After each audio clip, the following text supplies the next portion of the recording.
Hello, আসসালামু আলাইকুম। সবাই কেমন আছেন? আশা করি সবাই ভালো আছেন। Welcome to another video. আজকের ভিডিওটা একটু আলাদা। আজকে আমরা কোনো রিঅ্যাকশন নিয়ে কথা বলবো না, কোনো রিভিউ নিয়ে কথা বলবো না। আজকে খুবই একটা ইম্পর্টেন্ট বিষয় নিয়ে আপনাদের সাথে শেয়ার করব, যেটা আমার মনে হয়েছে যে আমি অ্যাজ এ পার্সন হিসেবে, অ্যাজ এ সিটিজেন হিসেবে, অ্যাজ এ ম্যান হিসেবে আপনাদের সাথে শেয়ার করব।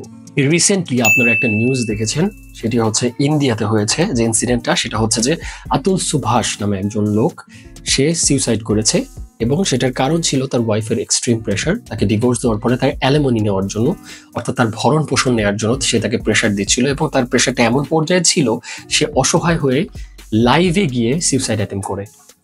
সো আজকে আমি এটা ডিসকাস করব বাংলাদেশিদের পয়েন্ট অফ ভিউ থেকে। আশা করি আপনাদের ব্যাপারটা সম্পর্কে একটা ক্লিয়ার ধারণা দিতে পারবো যে আসলে হচ্ছেটা কি।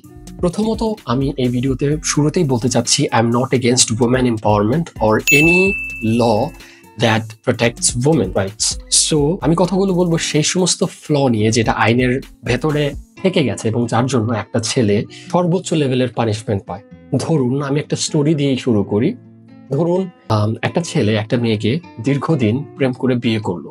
বিয়ে করার পরে এক পর্যায়ে তাদের মধ্যে মিসম্যাচ হলো এবং মিসম্যাচ হওয়ার জন্য তারা সেপারেশনে চলে গেল। অথবা ধরুন একজনের সাথে রিলেশনে আছে, হাজব্যান্ড এন্ড ওয়াইফ। তারা এক পর্যায়ে থাকার পরে ওয়াইফ মনে করলো যে আমি হাজব্যান্ডের সাথে থাকবো না এবং সেই সাথে সে এক্সট্রা ম্যারিটাল অ্যাফেয়ারে জড়িয়ে পড়লো। ছেলেদের পার্সপেক্টিভ থেকে না, মেয়েদের পার্সপেক্টিভ থেকেই বলছি, যেহেতু আমি এই ব্যাপারটা নিয়ে কথা বলবো সেহেতু এই ব্যাপারটা নিয়ে আমি বলবো, কারণ মেয়েদের ক্ষেত্রে হলে সেটার অলরেডি ল আছে, তো ছেলেদের সাথে হলে সেটার ল নাই। এর জন্য আমি ছেলেদের পক্ষেই কথা বলবো। সো ধৈর্য সহকারে শোনার চেষ্টা করবেন। সো ধরেন একটা ছেলে এইভাবে বিয়ে করলো, বিয়ের পরে তাদের ডিভোর্স হয়ে গেল, মেয়ে একটা এক্সট্রা ম্যারিটাল অ্যাফেয়ারে জড়িয়ে গেল এবং তারা সেপারেশন হয়ে গেল। এবং কিছুদিন পরে যে মেয়েটি এক্সট্রা ম্যারিটাল অ্যাফেয়ারে জড়িয়ে গেল, সে যার আশায় সেই ছেলেটার সাথে ডিভোর্স দিল, সেই ছেলেটাও তাকে নিল না।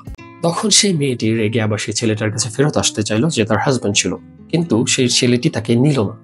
না নেওয়ার ফলে সেই মেয়েটি আবার তার এগেইনস্টে মামলা করে দিল নারী নির্যাতন এবং তার কাছে একটা মোটা অর্থ আদায় করার চেষ্টা করলো। যে মানুষটি তাকে যে কোনো মূল্যে ছাড়বে, কোনো টাকা পয়সা নিবে না, সেই মানুষটাই তার কাছে আবার টাকা পয়সার জন্য কেস করে দিল। এই ঘটনাটি বাংলাদেশে এখন প্রচুর হচ্ছে, অহরহ হচ্ছে। প্রেম করে বিয়ে করার 1-2 বছর 3-4 বছর পরে মনে হচ্ছে যে না, আমি এর চেয়ে ভালো ডিজার্ভ করতে পারতাম, এটা করে তারা সেপারেশন হয়ে যাচ্ছে এবং কিছুদিন পরে নিজেদের ভুল রিয়েলাইজ করার পর যখন আবার আসার চেষ্টা করে, তখন ছেলেটি অবশ্যই ততদিনে সাফার করে ফেলে যা সাফার করার, যার জন্য সে পরে হয়তো নিতে চায় না। তখনই তার এগেইনস্টে মামলা হয়ে যায় এবং ভালো অর্থের মালিক তারা হয়তো টাকা দিয়ে সেটা থেকে পরিত্রাণ পেয়ে যায়, কিন্তু যাদের টাকা নাই তাদের পরিণতি হয় জেল, তাদের পরিণতি হয় খুবই ভয়াবহ। সমাজে তার পুরো পরিবারকে হেয় করা হয়, কারণ মামলাটা শুধু সে ছেলে খায় না, পুরো পরিবারটাই খায়। আমি এই আতুল সুভাষের পরিস্থিতিটা থেকে বাংলাদেশের পয়েন্ট অফ ভিউ নিয়ে কথা বলারই চেষ্টা করছি, যাতে করে বোঝেন যে আসলে কোথায় কোন গন্ডগোলটা আছে। বাংলাদেশে নারী নির্যাতন আইনটা খুবই কড়া এবং শুধু এইটার ভয় দেখিয়েই দিনের পর দিন একটা হাজবেন্ডের উপর টর্চার করা হয়, বোথ সে মেয়ের পরিবার থেকে এবং মেয়ের নিজের পক্ষ থেকেই। আমি বলছি না যে ছেলেরা মেয়েদের উপর টর্চার করে না, অবশ্যই করে এবং সেটার জন্যই তো আইন করা হয়েছে নারী নির্যাতনে। কিন্তু পুরুষদের উপরে যে এই অকথ্য নির্যাতনটা করা হয়, যে তাদের এগেইনস্টে নারী নির্যাতন মামলা দেওয়া হবে। একটা ছেলে সারাটা দিন কাজ করে যখন বাসায় ফেরে, তখন এসে যদি ঝগড়াঝাটি হয় এবং সেই সাথে তাকে দিনের পর দিন অপমানিত হতে হয় যে তোমার এই আয় চলছে না, এটা হচ্ছে না, ওটা হচ্ছে না। প্রত্যেকটা মানুষের আয়ের একটা ক্যাপাসিটি আছে, মানুষ চাইলেই নিজের ইনকামের চেয়ে বেশি ইনকাম নিয়ে আসতে পারবে না। সো প্রত্যেকটা মানুষের চাহিদাটাও সীমাবদ্ধ রাখতে হবে তার হাজব্যান্ডের ইনকামের সারাউন্ডিং। এমন কিছু চাওয়া যাবে না যেটাতে সেই ছেলেটির আত্মসম্মানে আঘাত লাগে, কারণ প্রত্যেকটি ছেলে চায় বা প্রত্যেকটি মানুষ চায় তার ভালোবাসার মানুষটাকে সর্বোচ্চ দিতে, কিন্তু এই আয়ের সীমাবদ্ধতার কারণে সে পারে না এবং সেই দুর্বলতাকে নিয়ে তাকে অপমান করে ছেড়ে গেলে অথবা তাকে সেই অক্ষমতার ট্যাগ লাগিয়ে চলে যাওয়ার পরে যখন পুনরায় ফেরত আসার ব্যর্থ চেষ্টা হয়, তখন তাকে যেতে হয় জেলখানায়। এই নিয়মটা থেকে বের হয়ে আসতে হবে। বাংলাদেশের আইনটাকে এই জায়গাটাতে পুনর্বিবেচনা করতে হবে। এই মানুষগুলো যারা দিনের পর দিন, আমি দেখেছি দিনের পর দিন বিনা অপরাধে জেল খেটে যাচ্ছে, তাদের টাকা নেই, অর্থ নাই, তারা মামলাটাকেও চালিয়ে নিতে পারবে না এবং সেই জন্য তার বাবা মা সাফার করে, কোনো অপরাধী নাই কিন্তু তারপরে সাফার করে। এই দায়ভারটা কে নিবে?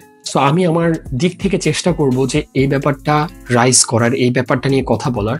আর যদি কখনো পসিবল হয় যাদের সাথে এই ঘটনাগুলো ঘটেছে, তারা আমাকে অবশ্যই আমার হোয়াটসঅ্যাপ অথবা আমার ইনস্টাগ্রাম অথবা আমার ফেসবুক পেজে গিয়ে আমার সাথে যোগাযোগ করার চেষ্টা করবেন। আমি 1 to 1 আপনাদের ইন্টারভিউ নিব, যাতে করে এই ঘটনাগুলোকে আমি প্রকাশ্যে আনতে পারি এবং এই ব্যাপারটা নিয়ে একটা বড় কিছু মুহিম তৈরি করা যায় কিনা সেই ব্যাপার নিয়ে কাজ করব। আপনারা যারা এই ধরনের ঘটনার শিকার, তারা অবশ্যই আমার সাথে যোগাযোগ করার চেষ্টা করবেন। আপনাদেরকে ফোকাস আমি দেওয়ার চেষ্টা করব, কারণ এই ধরনের ঘটনা, স্পেসিফিকলি এই ওরিয়েন্টেড ঘটনাগুলো সামনে আসে না, যার জন্য এরকম পরিস্থিতির মধ্যে এই অপরাধীগুলো বা এই জঘন্য মানুষগুলো পার পেয়ে যায় এবং সাজা পায় এই নিরীহ মানুষগুলো। ভিডিওটি শেয়ার করার চেষ্টা করবেন এবং আমার ব্যাপারটা বোঝার চেষ্টা করবেন আমি কি করার চেষ্টা করছি। আজকে এই পর্যন্ত, সবাই ভালো থাকবেন, সুস্থ থাকবেন। আসসালামু আলাইকুম।